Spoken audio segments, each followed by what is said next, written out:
لكم مساحه الزجاج المغناطيسيه ما شاء الله. دي المثلثه ما شاء الله، دي خامتها روعه جدا. بصوا انا عامه انا مش قادره افتحها لان هي والله ما قادره افتحها وحياة ربنا. انا هفتحها مكانك وامسكي. لا انا هساعدكم اهو. بصوا يا جماعه المغناطيس بتاعها قوي. دي يا جماعه المساحه اللوكس، الناس اللي كانت بتسال عليها هي في دي بصوا مغناطيس يعني قوي حتى ايه ما شاء الله جميله يا جماعه. دي لو اتحطت على ازاز ما استحاله تقع.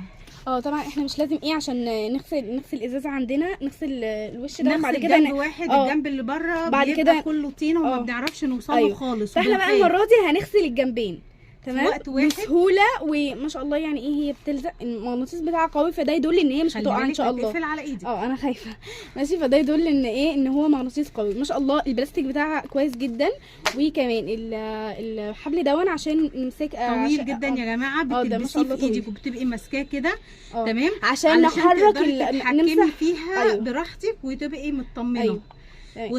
وتحركيها في كل الاتجاهات. هي بصوا يا جماعه بتتحرك معاكم في كل الاتجاهات. يعني هنجربها لكم دلوقتي. وكمان معاها الغيار بتاعها دوت تحفه. يعني ان شاء الله مش هتحتاسي في غيارها خالص. تمام. صباعي بص بقى من ما شاء الله. بصوا يا جماعه شوفوا سمك الازاز. الشباك ما بيبقاش سميك كده. ده يعني ايه ده ازاز المكان. بصوا الملي بتاعه عامل ازاي. بصي بقى يلا. بصوا بقى ما شاء الله المغناطيس بتاعها قوي. اهم حاجه بس خلي بالكم من صباعكم عشان ممكن تسيبوا جوه يا جماعه من خلال دي. تمام ده طويل هنفكه. معلش احنا مش هنعرف نحركه كمان علشان الكفر ما يتبهدلش. لان طبعا دي هتتباع عندنا، علشان الكفر ما يتبهدلش حرام ان احنا نبيعها كده. فهي كده. وكمان بيبقى فيها دي زي دي مساحه دي بنلعب بتنشف الميه برده متحركه جميله جدا. تمام ان شاء الله المغناطيس بتاعها قوي. هتحرك معاكي. وطبعا اكيد يعني الازاز بتاع البيت مش هيبقى بالسمك دون. طبعا. فعشان كده هتكون اقوى من كده.